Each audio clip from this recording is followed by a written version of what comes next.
আজকে দুদিন থেকে আর এই ইমারত আর ন্যাশনাল ডে চলে মানে ন্যাশনাল ডে মানে আপনার ইন্ডিয়ার জেলা 15 আগস্ট হয় তার দেশ হলো ন্যাশনাল ডে চলে, ঠিক আছে। ন্যাশনাল ডে চলে মানে 3 দিন থাকবো আর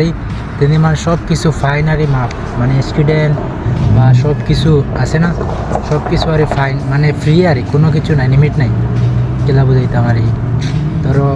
একটা মাসে স্টুডেন্ট করলো তার স্টুডেন্ট মাফ মানে ক্যামেরা আছে ক্যামেরার ফাইন মাফ সব কিছু মাফ আর ফ্রি, পার্কিং আর কিচ্ছু নাই। 3 দিন থাকবো তারা, 2 দিন আছে ও আমি ডিউটি করি আর ও হইলো রোড আর ও সামনে তোরা ভিতরে গিয়ে রুম আছে আমার। 3 দিন থাকবো, 3 দিন আর ফ্রি আছে, আর ফ্রি না আমার ডিউটি আছে, কন্টিনিউ ডিউটি আছে,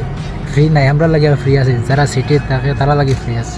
এনজয় করার আমরা কিতা কথা এনজয় করি।